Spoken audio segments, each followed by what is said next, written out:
Welcome to this episode of White Pals Tales from the Superyacht Laundry. I am here with Sarah Diggle. She is a fabulous lady and quite well known in the industry. You've been around for a while, but welcome to the podcast. Thank you.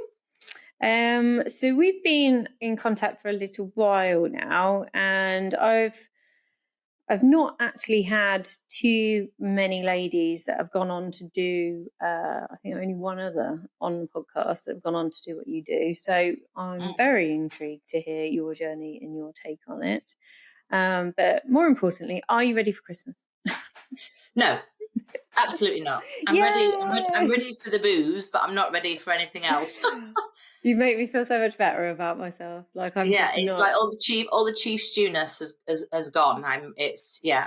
But my daughter's birthday is in December as well. That's tomorrow, so it's a double whammy for me. Well, it's not too close to Christmas that you can still do stuff. My husband's birthday is on Friday. I haven't done anything. I just realised yesterday that I hadn't ordered his cake on time. Oh dear! So I'm going to have to go to Marks and Spencer's. A good old Marks and Spencer's. Get him a Colin the Caterpillar. Do you know you can make a 2-tier cake by shop bought Marks and Spencer's cakes? Found that the other day. I did buy a pre-made cake on Sunday, and then I just decorated the top. Yeah, that's what I'm doing. And then told my daughter I made it. I didn't look her in the eye. I was like, I totally made it. Yeah, I did. Yeah. I don't think my husband would want to eat a cake I made, to be honest. No. It's not, No, I miss having a chef on board. So, yachting. What was Sarah doing before yachting? I was a dive instructor. I got my ticket in Australia and I started working on a dive boat. And I was the only female on board, so they gravitated me to dive instructor and purser. So that was my... How did you end up in Australia? Like what? It was literally the day after I finished my degree. So my degree was interior design. And I always knew I wanted to live abroad. Australia, back then, I think it's still relatively trendy, but back then, you got a year visa. Yep. I ended up staying there for 2 years. And yes, it was amazing. Did you do the fruit picking then? I did the fruit picking. I did the emu farms. I did the pineapple farms. I was a hippie, I didn't wear shoes for a year. I lived in a fire engine that I did out. I had the worst Australian accent ever. What did you get an Australian accent? I'm awful. I pick up accents really easily. So easily. Your accent now is the original or not? This is the original, yes. This is the original. Okay. This is the original. But yes, if when I worked on yachts as well, if I was around Americans, I'd start saying, I'm going to take out the trash and aluminum and things like that. And then I'd be like, what are you doing, Sarah? So you were brave enough. So I did my work holiday visa, which was always gap year. Yeah. For Australia, but you did the fruit pit. I looked at it and I was like, there is no way I'm living in a hut. I did everything. I did everything. I ended up in a place called the Arts Factory in Byron Bay, and I was classed as the PA to the manager, but all I did was answer his emails to girls and wax his surfboard. That was it. Easiest job ever in Australia. But I did get my diving ticket, and then I travelled around. I did South Africa for a bit, Japan, and then I ended up in Mallorca, and that was where I first saw the yachts. And I thought, So I've always been a firm believer, because I've just been to Mets and they're talking about crew retention and how to find these kids. I'm like, go to a hostel in Australia. And you find the ones that come into the end of their visa and they're like, I don't want to go home yet. And it's ripe. They just need some money, basically. Yeah. They're ripe for doing it. Because if somebody in that hostel told me, I'll pay it. Do you know what I mean? It was a great option. No, absolutely. I think currently the yachting market, from things, on the TV, it's bigger than ever. And there's a huge demand for green crew coming in and then being placed is, I suppose it's the attitude that seems to be the problem, and lack of training. which Well, it's we'll talk about expectation later. as well. Yeah, no, it is. But I think just the STCW alone, it doesn't teach you anything about life on board or what's expected. So there's a big... Or life independently. You know, I don't, you know, coming straight out of home to work on a boat is probably not the best. You do need to have that little bit of independent living. You do. But I suppose it's tricky though, because you know, you're taught to be independent and live on your own and get a job. And then all of a sudden you're thrown into this environment that's a lot like having this huge family, and you're all sat around in this tiny environment, like a little bit like a goldfish. Yeah, so it can be quite challenging, I think, in the beginning. So you're diving, and then what? You saw the yachts going by and thought, "Oh, I can do that." Yeah, so I was diving three dives a day. My hair was a mess from just diving all the time. My nails were broken. People think it's really glamorous. It's not. I smelled like wee all the time, not from me, but from being around the dive students that would wee in the water when I was training them. And I went down to Wellies, which is still there in Port Al's, and I bumped into this lovely, happy guy who was a captain on a yacht. And back then, you didn't really need any qualifications. It was just if you had personality. So we sat, we had some wines, we had a laugh, and by the end, he said, "Do you want a job on a super yacht?" And I was like, "Okay." Best job interview ever. Okay. But so I didn't know who the boss was going to be, you know, and it turned out it was a pretty big celebrity. But I was a sole stew, so I didn't have anyone to train me, and it was a real party boat. I mean, literally, I'd have like 5 hours sleep. There was no hours of rest then as well. And the boss was lovely, but you know, it was a big party boat. So that was my first boat. Yeah. I don't know. Like, the thing is, it's like when you don't, they always get people that don't know. I always think if there's people desperate to go into the industry, they'll go as a sole stew, but that's probably the only time they'll agree to do it. Absolutely. And to be fair, you know, the 10 years that I was on board yachts, and I went straight from that straight into be a chief stew to the next boat. But I always worked on really busy charter boats. You know, I preferred to be busy, and that's, I think, where I thrived. Where maybe others found it a little bit challenging, but I was a bundle of energy. Not so much anymore, but yes, it's like the rapid pace of it all. I was like a Duracell bunny, and I could fire on all cylinders. And again, that's slowed down somewhat. Thank God, you know, I couldn't possibly have my chief stew brain at home. I'd drive myself insane. What was the transition like from sole stew to chief stew? How did you find it? It was good, because I was walking into an environment where they had SOPs and they had files and they had manuals, and there was none of that on the first boat. But I did learn a lot from the first boat, and the other bonus of the first boat was the boss used to take us out for dinner with him and his guests on a night time. So I thought that was normal, you know. So when I went on to like a 50 metre, that was a 40 metre. When I went on to a 50 metre as chief stew, I was like, "What do you mean we're not going to get taken out for dinner?" Yeah. What? But no, I loved it. I've always enjoyed like leading people in a positive way. You know, I've never had any arguments in 10 years with any of the people that I worked with. You know, I worked equally as hard as everybody else. And training, I was always training. And, you know, you work to inspire your team. And then it just got bigger and bigger and bigger. As you do, the boats get bigger and bigger and your team get bigger and bigger. What would you, if there's a girl out there, I think by the time this comes out, and, you know, she's going to go to Antibes and might get offered a sole stew, what would your advice be for somebody considering sole stew? Well, I think when I train in the classrooms, when I meet people face to face, I think there's different yachts that suit different personalities. If someone's very, very young and haven't had much independence or life experience, I recommend they go on a really big boat where they can kind of lose themselves in the crowd. If someone's more mature, kind of 30 plus, or very, very confident, I think going in as a sole stew, as long as you've had experience within hospitality, I think that's a really great dynamic to be part of. And also, it's important to point out that, people think that they want to go on really big boats, but if you want to learn, you'll learn more on a smaller boat, so you'll be doing the lines, you'll be helping the chef, you'll be driving the tender, things that necessarily you probably wouldn't do if you were on a bigger boat. So I think my advice would be, it depends on your personality.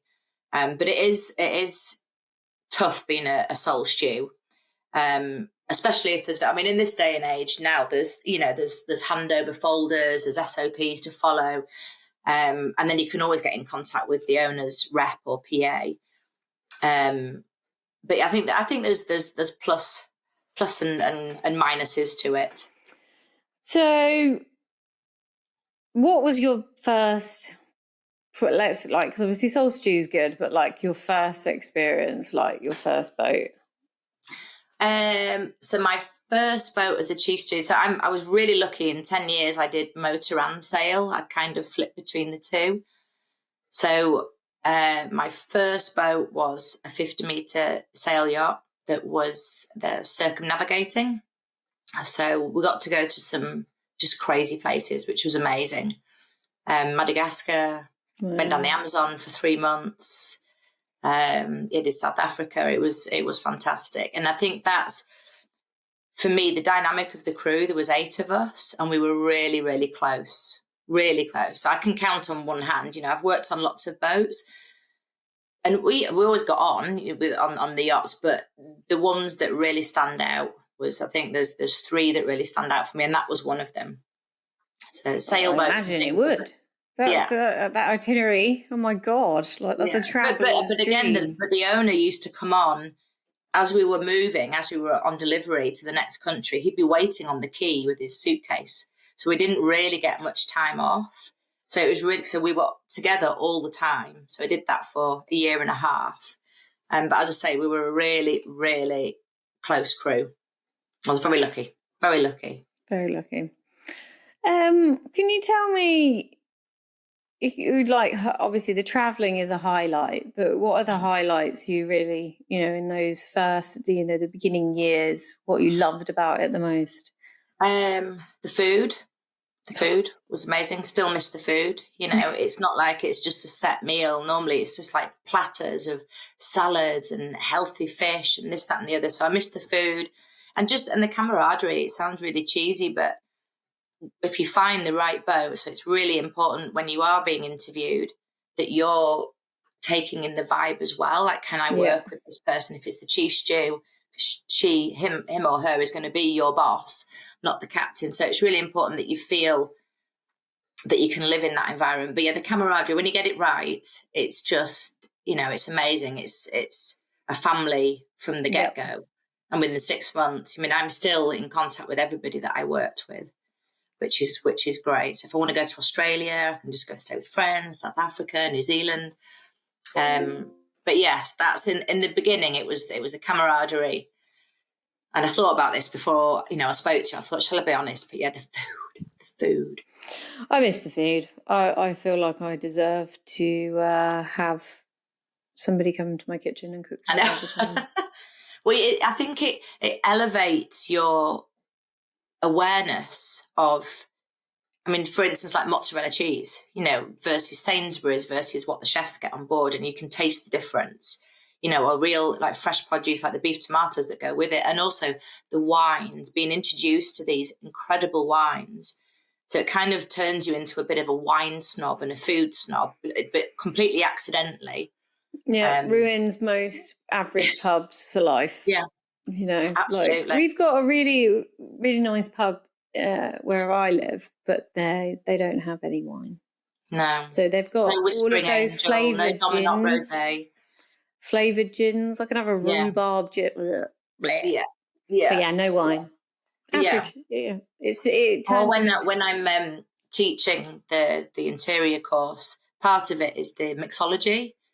And they always say things like, "Oh, can you do a porn star martini?" And I'm like, we don't do porn star martinis on board. We do the classic cocktails, But and then when you do make them the classic way, they're like, "Oh, it's not sweet enough." You're like, "This is the classic way." Yeah. It definitely changes your palate and your expectations. So one of the downsides of leaving, unfortunately. Yeah. Yeah. Yeah. Any particular lows or challenges that you can remember? I think in the beginning, because I was on busy charter boats, and for anybody listening to this who is thinking about coming into the industry, you really do put the yacht before your family, your friends, your own birthday. So in the beginning, I struggled with Christmas. But again, we were in Jos van Dijk, in the British Virgin Islands. So, I quickly got over that. Yeah. But missing family was, sorry, I've got a thing coming up on my screen. Missing family initially was quite tough. But no, to be honest, I was like a duck to water. I loved it. And I always, obviously, because you get your time off at the end of the season. So it'd be like March and October. And if it was October, if we were in Europe, obviously I'd come home. But sometimes we were in like the Maldives or somewhere.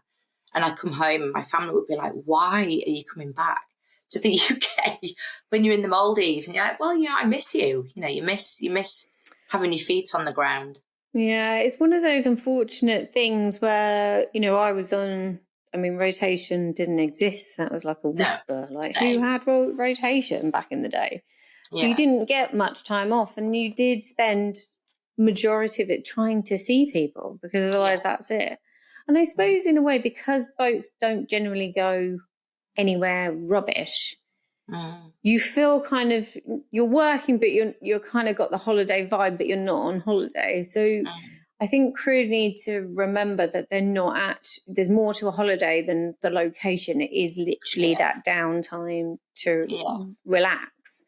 And if you do, dual season 3 years in a row, you're gonna be exhausted. Yeah. You'll be rich, but you'll be exhausted. But you say because you said about the finances before, but now when I'm teaching, because you have to look with hindsight, you have to say, if I could have told myself then what I know now. But it can be quite hard to save, because first of all, your palette becomes a lot more extensive. And then plus, when you get off the boat, you want to receive what you give. So you want to go to a nice hotel. You're not going to go stay in a hostel. You want to go stay in a nice hotel with beautiful thread count sheets. You want to be served champagne and great wine. And then plus, the yachts are never in non-expensive locations. They're always very expensive. So it can be quite tricky to balance, your savings versus actually having fun. And then also, you want to get off the boat. A lot of people will say in the beginning, oh, I'll just stay in my cabin and I won't spend money. Like, honestly, you'll be literally clawing at the walls to get off. Yeah, but also, it's part of the job. You want to... The best part of the job is seeing those locations. Absolutely. If you're on board and you're working that much, you want to get off and you want to see those things. Yeah. I mean, finance was not talked about when I was on board, and there's lots of things that I wished that I'd done, but obviously things are changing now and there's a lot more information out there. I mean, I don't have a pension. The whole time I was working on board, I should have had a pension. It's very difficult once you come off to catch up, if you even can. Agreed. It's getting ahead. You can still have fun and blow loads of money, but there's a few things to get. But like you said, I think the resources now. But I guess when you're that young, the word pension is quite depressing. You don't think about it in your 20s. Yeah, no, you don't. But it's, we've covered it previously. There's a lot of sharks in the water. Yeah. Yeah. There are a lot of swindlers out there. They reinvent themselves all of the time, and you get new, wonderful ways to lose money. I think Yachts are more daring when it comes to life in general, and that apparently reflects sometimes in... But I think as well, there's now rotation is standard, isn't it? So if you're on rotation, I think, most of the jobs that I kind of see come in, maybe not so much for entry-level crew going in, but it's a lot more prominent on yachts now. So therefore people are obviously thinking, well, I want to buy home, or I want to buy an apartment, so I've got somewhere to come back to. Yeah. And then also you've got 2 months of just spending money. Yeah. So, you know, it's expensive to be on rotation. I don't think people kind of realise that. I actually know of a few people that don't want rotation. So see with guys, really? They only want the sea miles. Yeah. You've got half the time to get sea miles. Yeah, that's understandable. So you're on board, living your best life. When can you think back to when it started to change? Yes, I can recall very vividly. I was on 110 metre. I'd worked for the boss for about 4 years. And I always describe the kind of service, whether it's deck or interior, but more so interior, and the chef as well with the owner, is you have to have like a psychic sense of, you know, you've got to give them what they want before they ask for it. You've got to take in every single detail, you know, the mannerisms, the way they dress, what mood they're going to be in, what kind of excursions you can do for them. And I remember, so he was an Indian guy and he had some Indian press on board, and we were in Goa, and obviously you're not supposed to take pictures, and there was some incredible artwork, you know, on board that was worth, you know, well over 10 million individually. And there was people taking pictures, and I said, please don't take pictures. This is against the policy. And they carried on, and I got really upset, and I kind of had to have a word with myself that this isn't my boat. You're getting yourself upset, you know, for no reason.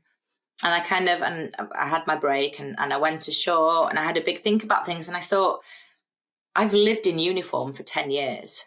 I don't know what kind of clothes I like to wear. I know everything about the owner, but I don't know anything about myself. And then that was when the penny kind of started to drop, that I suppose in a sense, as fantastic as it, I mean, God, I had a 10-year run, you know, I'd lost myself along the way. So yeah, that's where it started. It is a realisation, and also the realisation you can avoid it as much as you want, but this is not forever. There's going to have to be something else. And the first probably 5 years, you're kind of like, yep, you know, I'll think about it later kind of thing. Yeah. But it is going to happen. And like what we said when we first obviously came on this recording, your body starts working against you as well. So this people-pleasing pleasure of a lady becomes less tolerant. And creating space to maybe think about what you want. You know, you become aware of the time that's being passed. It starts to tick, and you can feel it. Yeah, well, I think that the final, I did, because I had an apartment in south of France. So when I left boats after 10 years, I spent 15 years in south of France, living there. And when I got off the 110 metre, I did take a job shoreside that was office-based in Monaco. Very glamorous company, amazing people. But oh my God, to go from running around on a charter boat to literally sitting on my bum for 8 hours, I was the most annoying person in the office. Paper clips, I'd be twiddling with things the whole time, I'd be rocking. So I just thought, how can you sit in front of a computer screen, you know, for 8 hours a day? I used to make excuses to go to the toilet. So I just thought, oh my God. And then I was commuting as well. So nothing to do with the company, but it was way, I hadn't done a healthy transition. I'd kind of gone straight from a super yacht that was busy charter, then to go into that environment. So I lasted about 4 months. And then I thought, right, well, I can't go back to a charter boat. I want to have something that's gives me some chance to be at home. So I lived in Antibes at the time.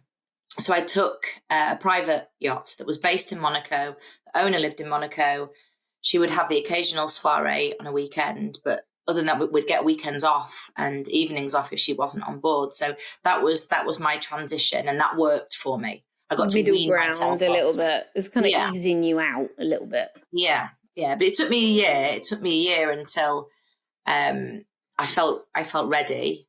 And then, you know, the classic thing was I wanted a dog. Yeah, I was a dog. I got a dog. I was the same. I got 2 just to make sure. I got 2. Yeah, I got a dog. Actually, a friend of mine, she messaged me yesterday. She's got herself a fur baby. She's gone cat. Yeah. Because she keeps dipping in, like each summer she'll do a few trips.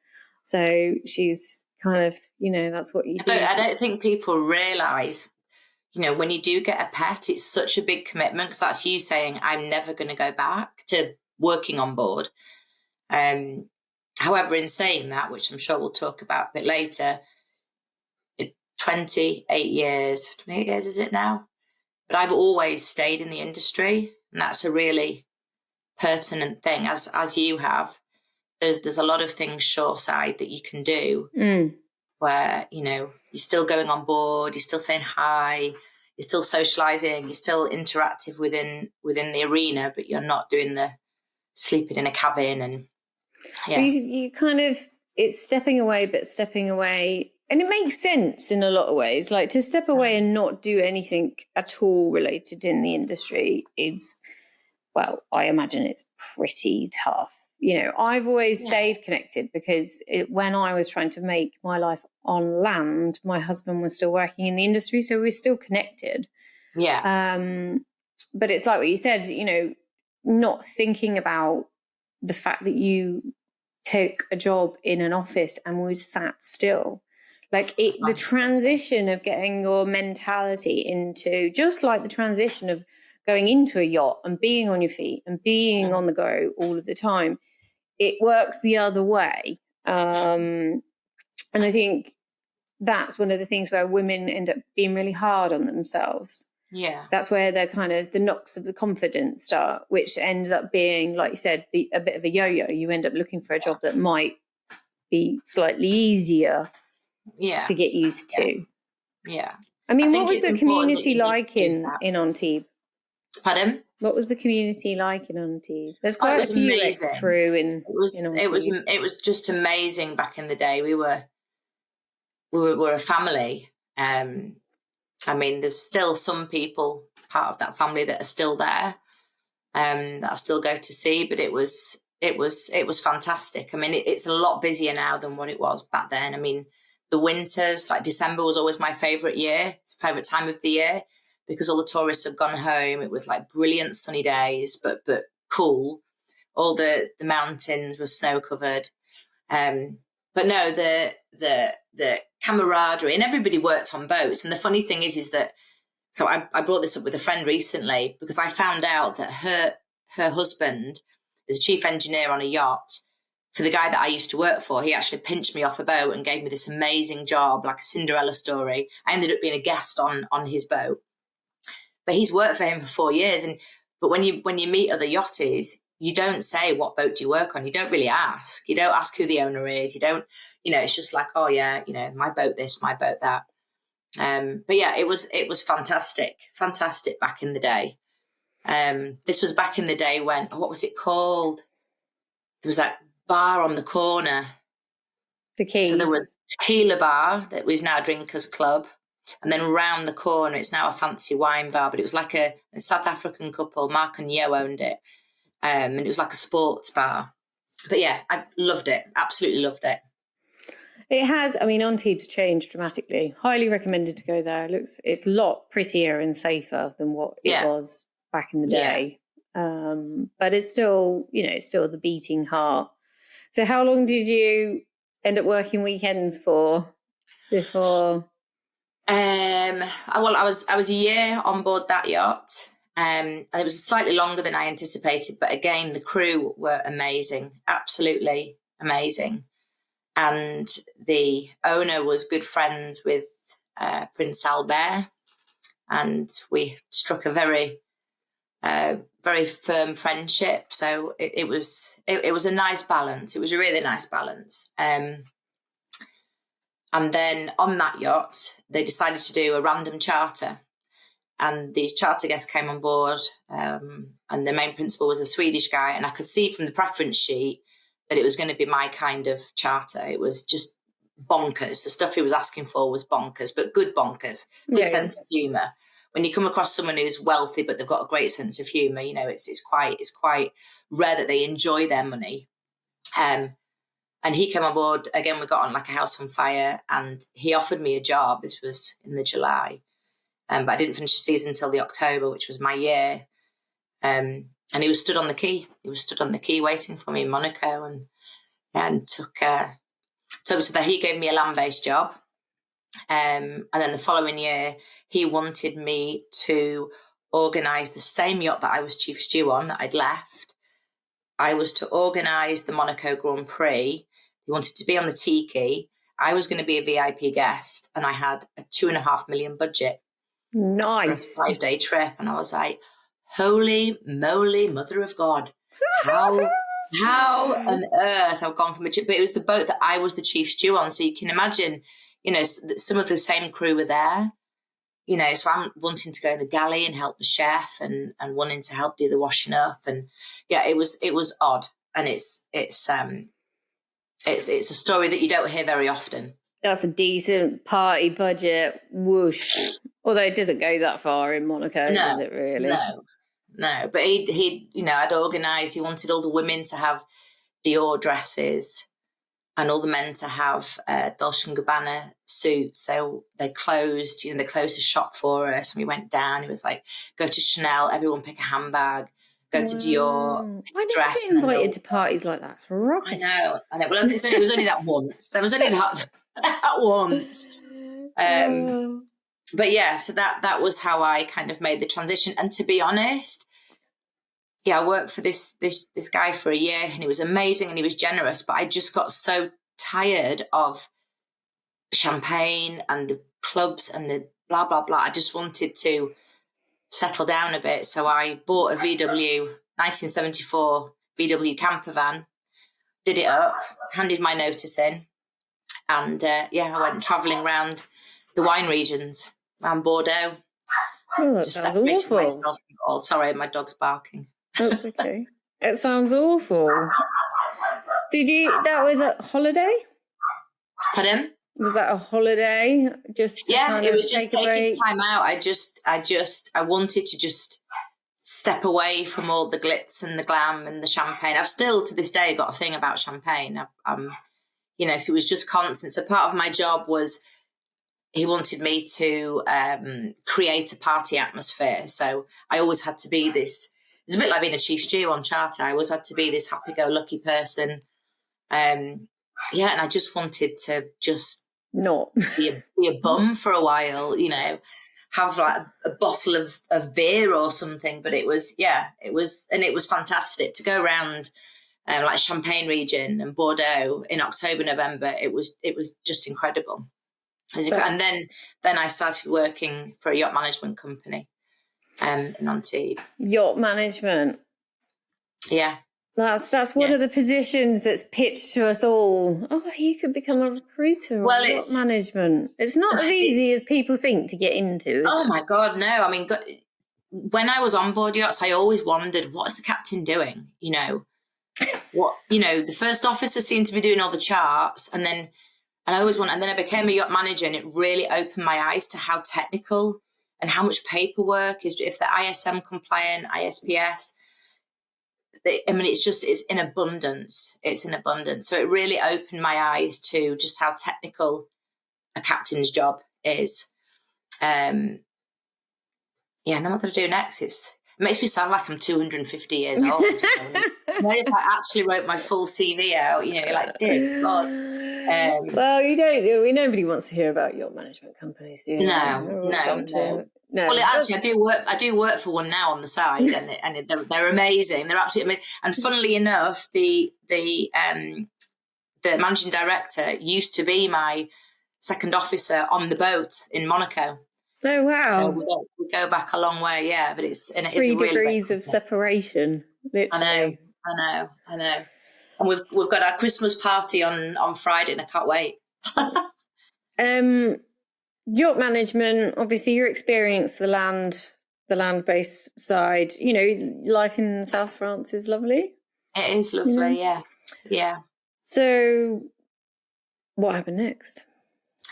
The management company that I worked for, I'd been doing a bit of training. This is before Army and Guest existed.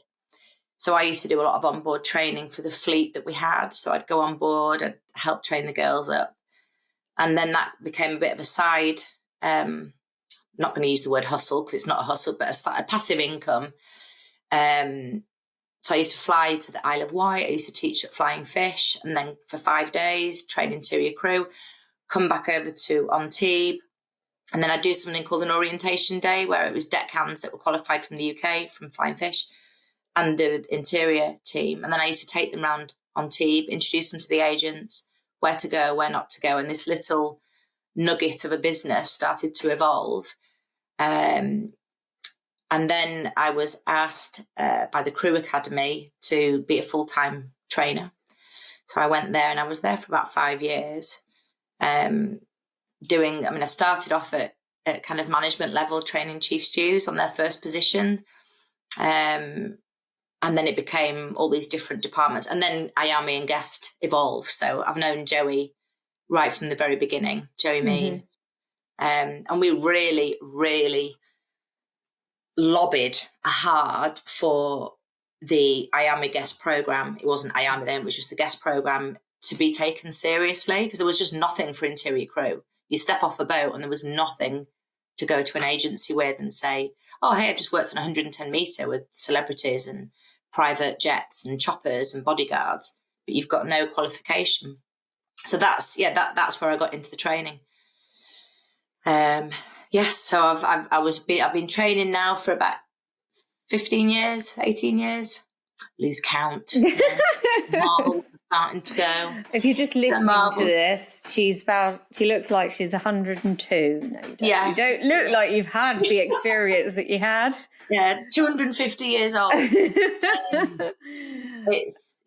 think I've been very lucky, but it is a great industry. You know, if you've got yachting experience, there are so many things that you can do afterwards. Whether you stay with the owner and you work in one of their residences, or as a PA, or the yacht management, or the recruitment. It's always baffled me how some recruiters they've not worked on a boat before, which I always find a little bit odd. I don't mean it in a bad way, because it must be really hard for them to do a lot of research to figure out how to talk to the yachties, what kind of lingo is used. But it's I always feel like it's better if it's someone who's worked on a boat before. Yeah. How's training evolved since you started? Oh God, it's evolved enormously. I remember, my dog's barking again. I remember when the MCA recognised us. So we're now allowed to say that we are recognised and affiliated by the MCA. Oh, stupid little dog.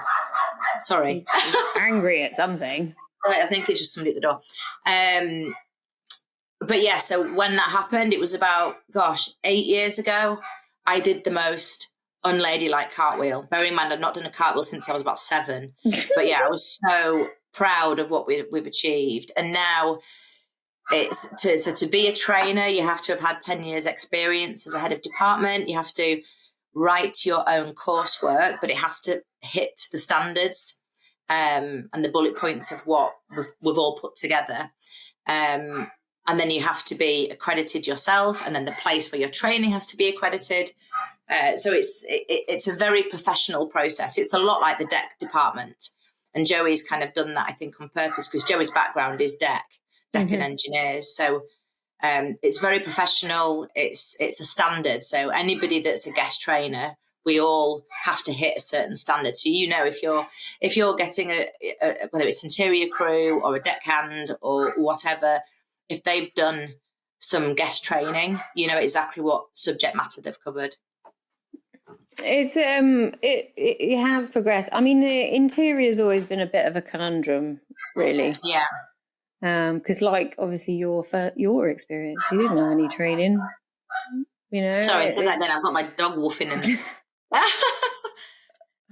Welcome to life ashore. There's that dog situation that we all well, rather than your radio going off every 2 seconds, Sarah, Cherise, go ahead. I'm barking instead. Hopefully you can drown her out, but if not, I do apologise, audience. Interior and trying to get obviously more recognition for the job that we do has always been a bit of a conundrum because you don't need any qualifications to get a job. No. You know, you just need to be a certain type of individual to succeed. I think it's personality match depending on the yacht. If it's a quiet yacht, if you're too loud, but also in saying that as a chief stew, if you know that someone's done an interior course, you know that they understand the basics of laundry, service, housekeeping, you know, what the guests are going to be like. So if it was a case of having one CV of someone that's just done the STCW versus a CV of someone that's done the STCW and an interior course, most of the time they go for the second. Mm-hmm. But you're absolutely right. I mean, there's things like the Purser courses, they're fantastic with Angie Wallace. And that's a good 2 weeks. That's a good 2-week course, but that's kind of obviously your accountancy, ISBS, birthing, traveling, visas. So it's all when you get the certification, it's all things that you can take shoreside as well. Yep. Itchy nose. You're going to sneeze. I thought I was going to sneeze.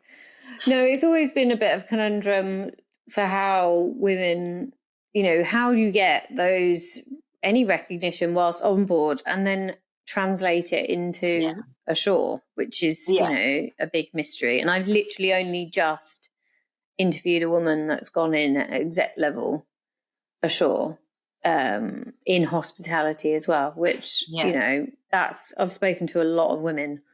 So she's unusual because it's really difficult to translate it.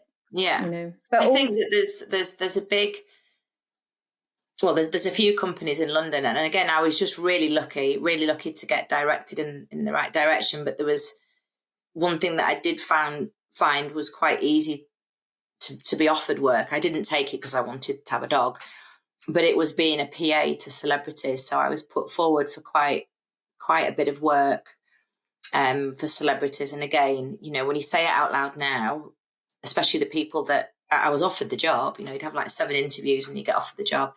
And I turn it down simply because, you know, I didn't want to travel anymore. And I wanted a dog. And wanted a dog. Yeah. Wanted a dog. So where are you based now? In Yorkshire.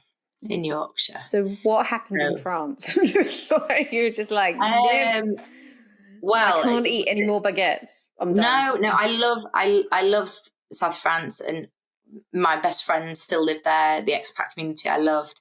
I had my daughter out there, but I wanted to divorce my husband, and this is a little bit of nugget of information. But in France, if you're taken to court by the father of your child, if they work in France, you can't leave. You can't leave. If they go to court and win, you can't leave. And I knew I wanted to have the support of my family.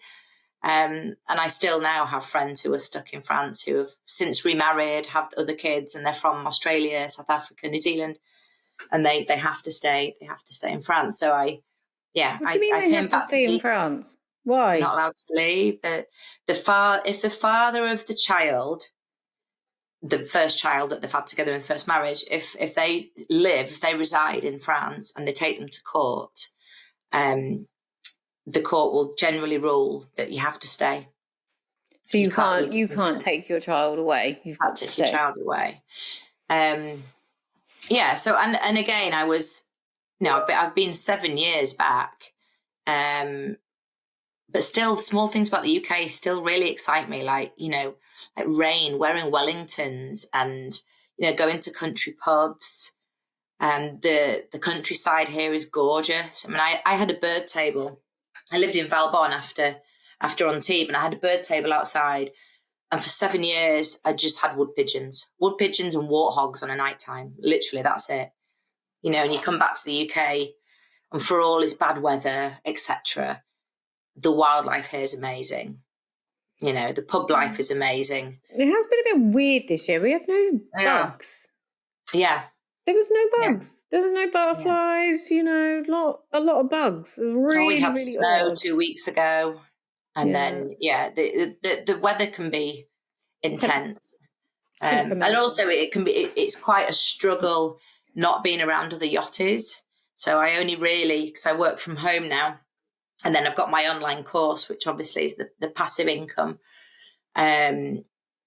So it's when, when I go into the office, I turn into that irritating, like really excited, over the top, because I'm around people. So it is hard, when you tell people and they'll go, wow, like what is that? But again, people do moan about below decks, etc. But it has given people, the general public, an insight into some of what, I'm not saying it's accurate. There's many things about it that isn't, but it does give them some insight into what life is like on board. So I always say to people, if you want to know what I did, watch a bit of that. It's not completely true. No, the standards hopefully are a lot higher. Oh God, yeah. And 3-day charters. 3-day charters is something that you only can dream about. Yeah, no, they're not. It's it's a taster, but it's it's there's a lot more to it than absolutely. I think things like radio jargon, how to use a radio, what happens before guests come on board. So before we finish up, I've got 2 questions. The first one is, speaking to your younger self, or, an 18, I don't know, how old were you when you got 20-something, if you'd done your degree? I started yachting at 24. 24, okay. 24, and then I got off at 34, and then I was shoreside.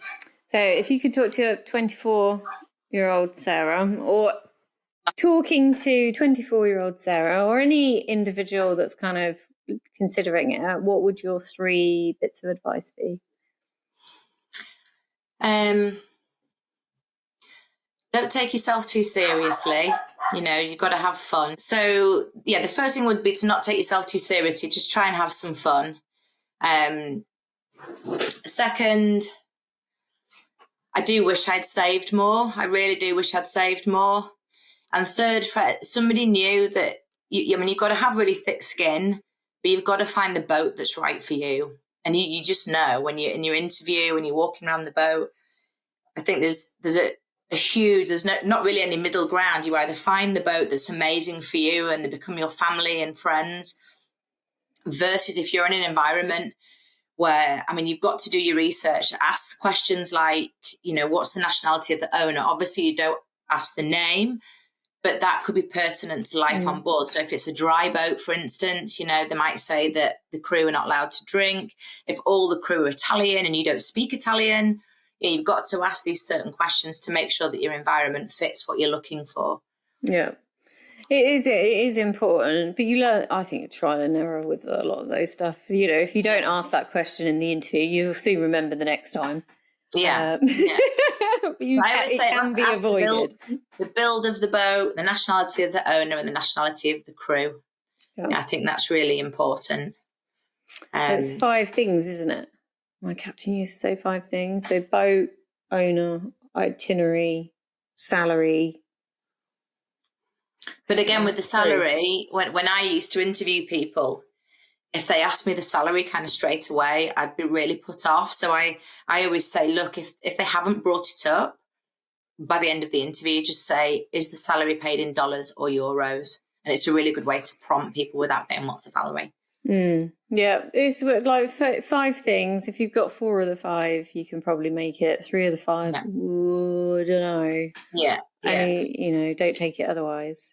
Okay, so we've come to the natural end of our conversation, but I always ask each guest if you have a crazy story that's out of NDA and you can tell the listeners of the mad stuff that goes on board.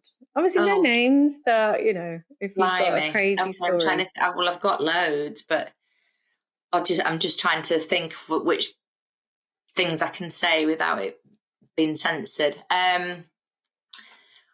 So